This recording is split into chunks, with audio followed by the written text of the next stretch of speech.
हमारी जगह पे खुद को रखे थे कि जिस बेवा माँ का बेटा गया हो, जिन यतीम बच्चियों का भाई गया हो जो बाप की तरह उन्हें देखता था, इनको जरा इस बात का एहसास नहीं है वो कि किस तरह हमारे साथ सलूक कर रहे हैं। आज जाके उस घर की हालत देखते पूछते उन बच्चों के घर में जाके क्या हो रहा है कि उनके उस ससुराल वाले उनको किस तरह के ताने दे रहे हैं कि तुम्हारा भाई कैसा था। मेरे भाई के बारे में बिना तहकीक किए कुछ भी कहने से पहले एक बार तो सोच लेते कि कितने घरों में बेटियां बैठी हुई हैं, अब उनका तो कुछ कर नहीं सकते, अब उन्हें भी क्या हमारे घर पे बिठाएंगे। जरा एहसास नहीं कि ससुराल वालों में पता लगे तो क्या होगा। जवान बेटी घर में बैठी है, उसका रिश्ता कैसे होना है, किसी को जरा रत्ती बराबर एहसास नहीं है। 28 अप्रैल रायवन के करीब एक कत्ल होता है और उस फैमिली का ये कहना है मकतूला की कि ना सिर्फ लाश के साथ जानवरों से बदतर सलूक किया गया बल्कि उस फैमिली के साथ भी नारवा सलूक रवा रखा गया। क्या मामला है, ये इंसाफ के लिए दरबदर फिर रही हैं। कभी डीआईजी इन्वेस्टिगेशन के ऑफिस चक्कर लगा रही हैं फैमिली, और कभी जो है वो नवाब टाउन थाने तो कभी ग्रीन टाउन थाने के चक्कर लगा रही हैं। इन्होंने वज़ीर आला पंजाब मरीम नवाज़ को शिकायत भी दर्ज कराई है, लेकिन ताहाल इनकी दादरसी नहीं हो सकी। क्या मामला है, किस तरह से कत्ल हुआ, मकतूल की बहन इस वक्त मेरे साथ मौजूद है, उन्हीं से बात कर लेते हैं। पहले मुझे बताइएगा कि आपके भाई का क्या नाम था, क्या कारोबार वो करते थे, और ये कत्ल जो आप कह रही हैं कि उनका हुआ है तो किस बिना पर आप कह रही हैं कि उनको जो है वो कत्ल किया गया। मेरे भाई का नाम नदीम अहमद सिद्दीकी, ऑनलाइन काम करता था और बेसिकली गया है कि ये कारोबारी मामले के ही सिलसिले में इसे कत्ल किया गया है। मगर पुलिस जो है इस मामले में बिल्कुल बात करने के लिए तैयार ही नहीं है। वो 4 महीने गुजरने के बावजूद भी इस पॉइंट पर ही नहीं पहुंच पाई कि बच्चा कत्ल क्यों हुआ है। जब तक आप कत्ल की वजह पर ही नहीं पहुंचोगे, उस बात पर ही नहीं पहुंचोगे बच्चे के साथ हुआ क्या है, आप इधर उधर की बातें करके सिर्फ टाइम वेस्ट कर रहे हैं। 4 महीने गुजर गए हैं, इस तरफ ध्यान ही नहीं दिया गया है। इस दौरान तो उसके सारे एविडेंस भी ख़त्म हो चुके होंगे जिसके साथ भी उसका लेन देन का मामला था, और जो मेरे भाई के पास सबूत हैं वो ये देने के लिए तैयार नहीं। मेरा भाई कत्ल हुआ है, मेरे भाई के ऑफिस से सारा सामान इन लोगों ने गबन कर लिया है, सारी चीज़ें गबन कर ली गई हैं। मेरा भाई किसी का कातिल तो नहीं था ना, उसे तो कत्ल किया गया, तो उसके ऑफिस जाके छापा मारने का क्या तुक बनता था। अच्छा, लेन देन का क्या मामला था, किससे लेन देन था उनका, और किस तरह से ये वाक़या जो है वो वक़ूफ़ पज़ीर हुआ, किस तरह से उन्हें कत्ल किया गया। अभी तक इस कुएं की समझ नहीं आ रही है क्योंकि ये पूरा एक प्लानिंग के तहत किया गया है। मेरा भाई को जिस तरह से कत्ल किया गया है, पुलिस का कहना है कि जी गलती, एक बार उन्होंने बयान दिया कि गलती से गोली चली और लड़के की डेथ हो गई। दूसरे बयान में एफआईआर में उन्होंने दर्ज करवाया है कि जी बाहर से 2 लड़के आए हैं, उसे कत्ल फायर किया है और कत्ल हो गया है, जबकि मौके के शवाहिद इस बात की नफ़ी करते हैं कि ऐसा कुछ भी नहीं हुआ। गलती से गोली अगर चली है तो उन्होंने क्यों नहीं ये बात बताई कि अभी तक के गोली राइट हैंड से चली है या लेफ्ट हैंड से चली है, और फिर गलती से चली हुई 1 गोली होती है, गोलियां 3 चली हैं। दूसरे उसमें वाकई में कहते हैं बाहर से कोई गोली मार के गया है। बाहर से कोई गोली कैसे मार के जा सकता है। मेरा भाई है, मैं उसको बहुत अच्छे से जानती हूँ, वो कभी भी रोड पे इस तरह गाड़ी नहीं खड़ी करके कहेगा किसी को कि मेरे अंदर आ जाओ और गोली मार दो। उसकी गाड़ी को लगे हुए फायर और शीशा तोड़ने की कोशिश बता रही है कि इसको तोड़ने की कोशिश की गई है, तो वो दरवाज़ा खोल के खुद को तो नहीं कहेगा ना कि आप बैल और मुझे मार दे। कि पूरा आपको किस पे शक है, किसने किया?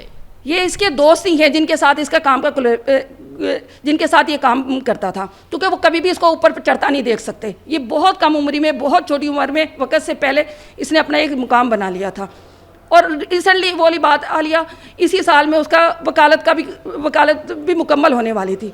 कोई कैसे बर्दाश्त कर सकता है एक मिडिल क्लास फैमिली से ताल्लुक़ रखने वाला बच्चा वकील बनने जा रहा हो या उससे ज़्यादा ऊपर बढ़ जाए। ये तो मामूली सी बात है ना, कोई भी किसी को अपने से ऊपर बढ़ता हुआ नहीं देख सकता। अच्छा, मुझे बताएं कि आपके पास एफआईआर भी मौजूद है, तो पुलिस का अब क्या कहना है, कब तक जो है वो कातिल तक पहुंच पाएगी, और जो उन्होंने आपके भाई के ऑफिस से सामान जब्त किया उसमें कौन कौन सी चीज़ें शामिल हैं, क्या क्या जब्त किया? मेरे भाई के जो ऑफिस से सामान जब्त की गया है, बहुत छोटा सामान तो हमें याद भी नहीं है, उनके खाली डब्बे हमें मिले। मेरे भाई की घड़ियां थी काफ़ी सारी, उसके मोबाइल के चार्जर थे, 4 लैपटॉप तो इन्होंने हमें दे दिए बिना तार के। अब बताएं, बिना तार के कोई लैपटॉप चलता है, बिना माउस के कोई लैपटॉप चलता है? मेरे भाई का पर्सनल मैकबुक आईफोन का, 3 उसके आईफोन 15, उनकी हमने इनको सारी इन्फॉर्मेशन भी दी है, सब कुछ दिया है। तब तो एसपी साहब ने हमें कह दिया हम इसकी CDR निकलवा रहे हैं, ये कर रहे हैं, वो कर रहे हैं। इन्होंने कुछ भी नहीं किया। अगर इन्होंने इस कत्ल के मामले में किया होता तो सबसे पहले ये पता करते हैं कि बच्चा 8 बजे घर से गया है और रात 3 बजे वाक़या हो रहा है, तो उस दौरान की इसकी डिटेल क्यों नहीं अभी तक निकाली कि इसने किस किस से रब्ता किया है इससे, और या इसने किससे रब्ता किया है। इसको कत्ल की वजह ही नहीं अभी तक ढूंढ पा रहे हैं। बस एक लड़की को कह दिया, लड़की ने कबूल कर लिया और कत्ल हो गया, बस ख़त्म हो गया मामला। 4 महीने हो गए इस मामले में जलील होते हुए। अच्छा, वो लड़की कौन थी उसका आप थोड़ा सा बताएं कि आपने बताया जिस तरह से कि वो रात को उनके साथ गई थी, तो ये क्या मामला और लड़की को किस तरह से फिर उन्होंने नामजद?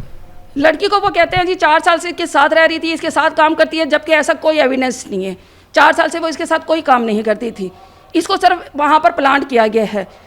इस लड़की को इसी महीने में, जिस महीने में ये कत्ल हुआ है, इसी महीने में इसके दोस्त ने इससे हमें मिलवाया शादी के लिए कि जी ये लड़की के घर वाले नहीं है, इसके माँ बाप नहीं है, इसकी एक बहन है और इसका भाई है, मुल्क से बाहर रहते हैं, उन्होंने बकरीद पे आना है और इसकी शादी करनी है, आप सादगी से शादी कर ले। मगर वो बात तो अभी बीच में ही रह गई। उसी बात से पहले ही उन्होंने इतना बड़ा मामला हल कर दिया, क्योंकि मेरे भाई को इतने साल से काम करा है, रायवेल रोड पे इतनी बार गया, कभी हादसा नहीं हुआ। सिर्फ एक कमज़ोर लड़की का मोहरा था ना जिसको इस्तेमाल करके कत्ल किया गया है, वरना वो इतने साल से भी तो हादसा हो सकता था ना, कुछ भी हो सकता था। वो कोई ये थोड़ी कि आज ही ये काम कर रहा है फिर कहते कि मेरे भाई का किरदार ऐसा है, मेरे भाई के साथ लड़कीबाजी करते है। उसको बताएं, आपने जिसके ऊपर जो है वो कहा है कि दोस्त के साथ मामला हुआ था लेन देन का, तो वो अभी यहीं पर हैं या फरार हो गए? उनका यहीं पर ही मौजूद है वो। पुलिस उनके किसी किस्म की कोई इंटरेस्ट नहीं ले रही है इस मामले में। पुलिस इस केस के मामले में अगर इंटरेस्ट लेगी ना तो उनको सारे शवाहिद मिल जाएंगे। और सबसे बड़ी बात हमने कहा है ना, आप लोग नहीं कर रहे हो, मैंने जितनी तहकीक करनी थी ना सब कुछ कर ली है।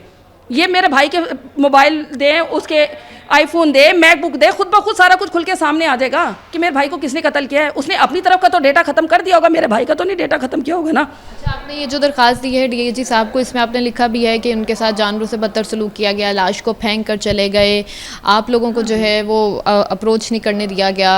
तो किस तरह से आपने ये जो है वो फेस गुजारा, किस तरह से आपने जो है वो मुख्तलिफ थानों में, अब आप देख रहे हैं कि हम देख रहे हैं कि आप जा रही हैं। हमारे साथ जितना बुरा सलूक किया गया है ना, अल्लाह किसी दुश्मन के साथ भी ना करे। इतने बड़े हादसे के बाद भी हमें कहते हैं कि हम पहले से सोए हुए थे।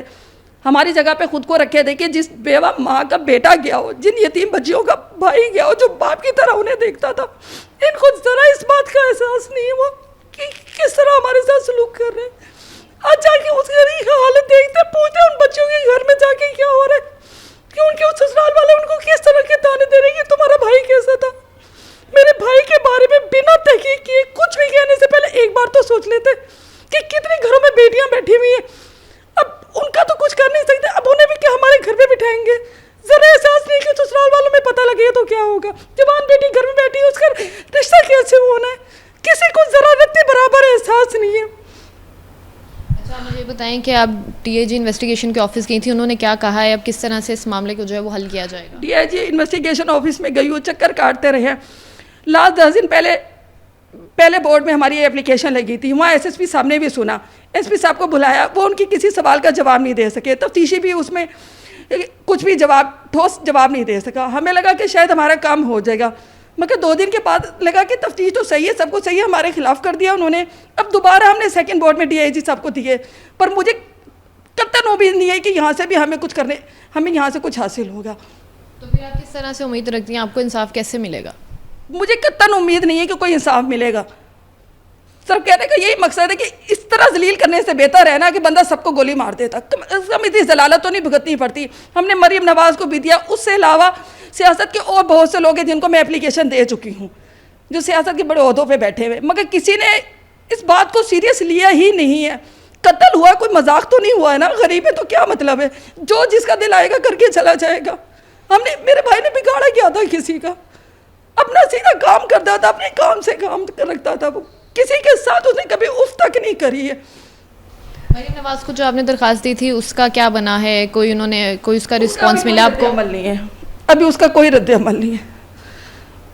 आप कोई दरख्वास्त करना चाहेंगे आला हुकाम से कि आपको जो है वो इंसाफ फराहम किया जाए, आपके भाई का कातिल से भी यही दरख्वास्त करना चाहूँगी कि अगर हो सके, मेरी इतनी ना गुंजाइश है और ना मेरी इतनी औकात है कि मैं इसकी पैरवी मज़ीद कर सकूँ, क्योंकि जितना सामने वाली पार्टी ने पुलिस डिपार्टमेंट को जितना पैसा खिला दिया है ना, मेरी सोच से भी बालातर है, मैं नहीं कर सकती।